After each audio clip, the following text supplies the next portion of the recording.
R.1 and R.2 completely. The assignments in my lab math have to be completed by Tuesday, September the 22nd, before class. So R.1 and R.2 have to be completed so we can move on. Okay, so domain and range, we know what domain and range represent. And do I have to refresh your memory on interval notation? Do I have to refresh your memory on interval notation? Yes or no? Don't be shy.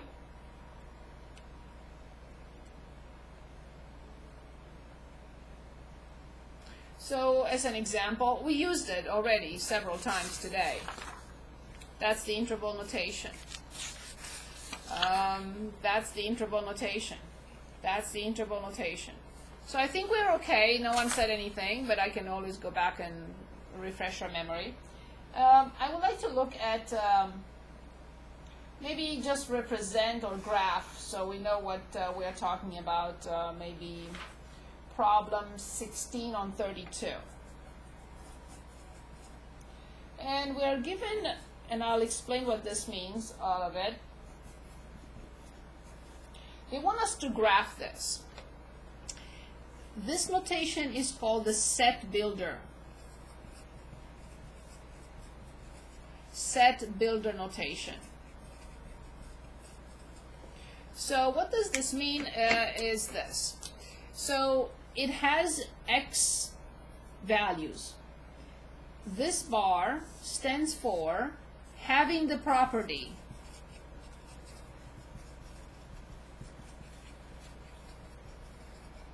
mathematical symbol. So this set has values of X having the property that all of them are less than or equal to -2. So if we want to graph, that's what we are asked to do. Again, I don't really care for units. -2 is somewhere here. To the left of -2 with the bracket, signifying the equal symbol. If there is an equal symbol, I use a bracket. Infinities will never have a bracket, always a parentheses. And that is the interval. This is the interval notation basically, and that's the set builder notation.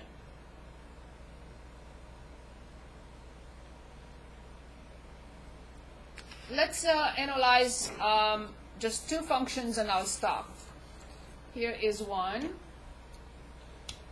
36 on the same page, 32. And we have f of x equals the square root of x minus 2.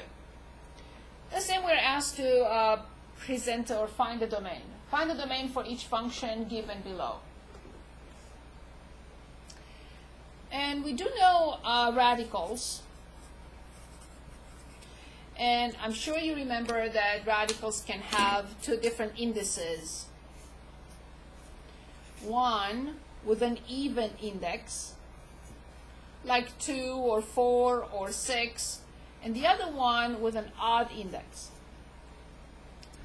So the ones with an even index are not what I like to call friendly. They are not friendly.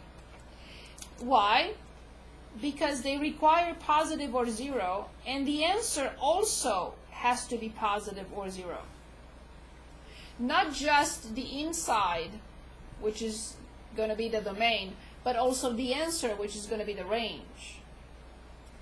Odd indices are very friendly. Anything goes. This one, no worries, no restrictions. No problems. This one, restrictions. This quantity has to be positive, the answer has to be positive or 0. Since this radical has an index 2, we don't write it by convention, but it's there, then I know that the quantity under the square root, can anyone read the quantity under the square root? What is the quantity under the square root?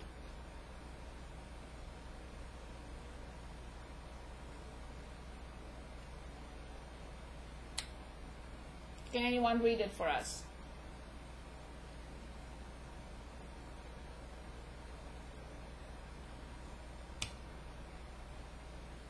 What is the radicand here? This is the radicand.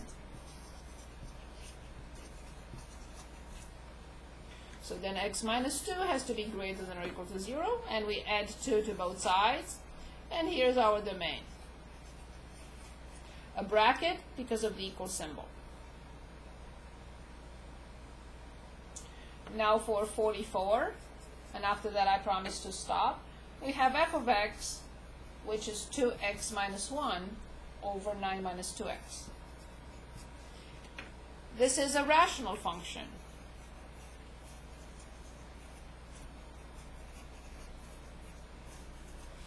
This function has potentially other problems. What is the problem that this function may have? And how do we avoid that? And what is the domain of this function? Since it's rational, we know that the denominator cannot be 0. I subtract 9. I divide by negative 2. And how do I write this? Maybe I should also present this in set builder notation, because it may ask you in my lab math. So this will be x having the property that x is greater than or equal to 2. The same thing. This is the interval notation. This is the set builder notation. And how do I write this? I have, again, two options. In set builder, which I don't use, is this. But the interval notation is much better. The interval notation for the domain, of course, here, is this. From negative infinity to 9/2, no 9/2, union, no 9/2, comma, infinity. This is a much better notation.